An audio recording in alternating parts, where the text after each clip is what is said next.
What a year 2023 has been. As I prepare to enter my third term as mayor of Algona, it's the ideal time to reflect on the top 10 accomplishments of the past year.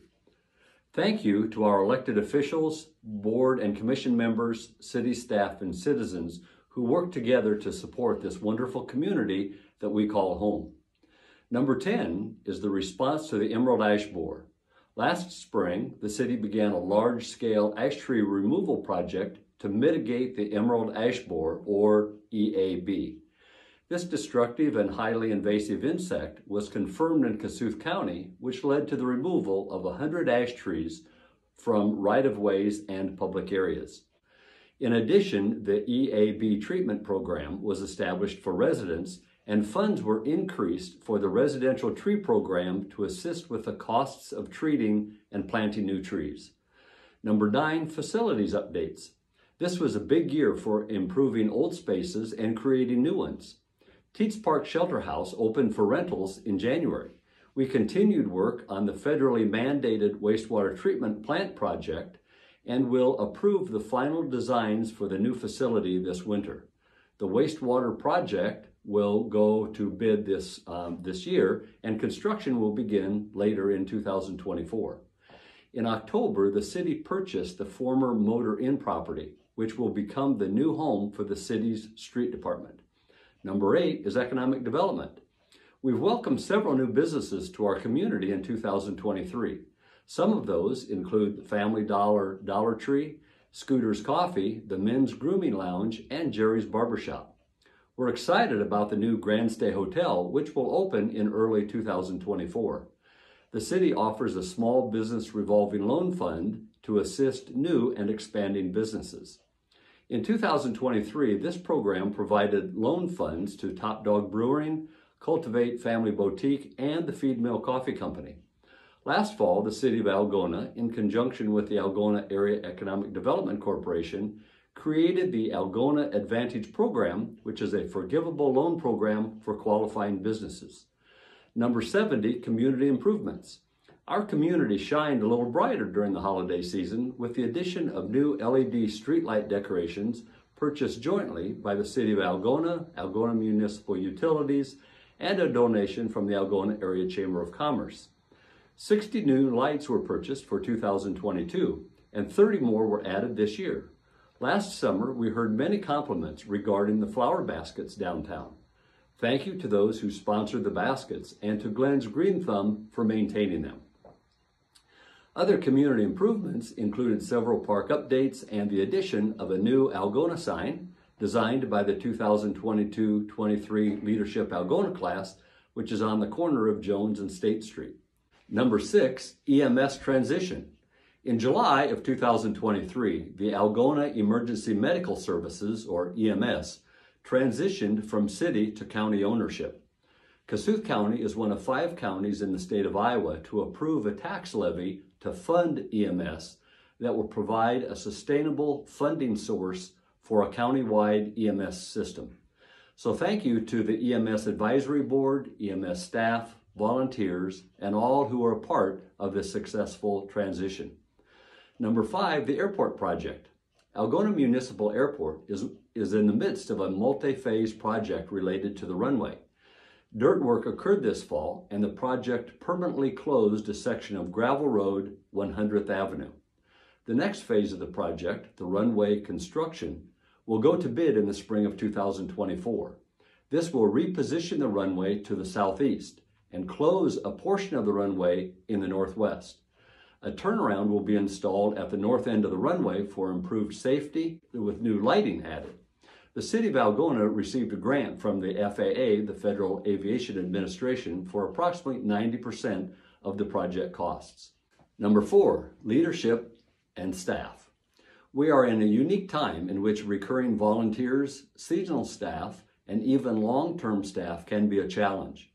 Even so, the City of Algona continues to successfully identify and solicit city council candidates, board and commission members, and staff to fill open positions. Last February, Kurt Nielsen retired as street superintendent after 40 years of service, with Dave Miller hired for that position. John Bartolo also retired after 20 years of service from his role as the cemetery superintendent. Matt Busher was hired as his replacement. The police department, library, and street departments have all hired new staff also.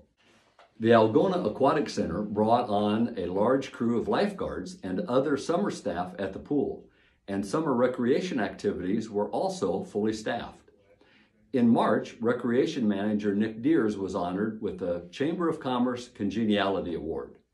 Regarding our City Council, I want to say a special thank you to Tyler Gibney, an outgoing City Council member, for his years of service on the Council.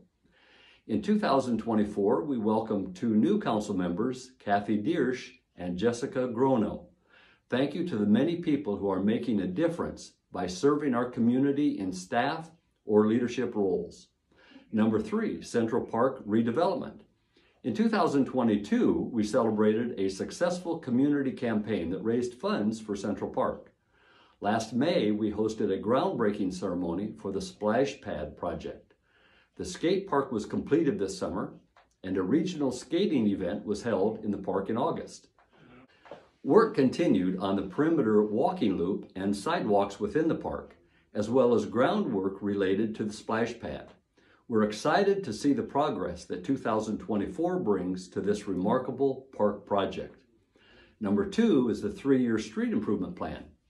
In 2023, the city marked the 3rd year of an ambitious 3-year street improvement plan. We improved 83 blocks and 42,000 square feet of public parking space. We utilized 8,000 tons of asphalt. We made our community more accessible with more than 340 ADA sidewalk crossings and approaches, and added more than 25,000 linear feet of new curb and gutter.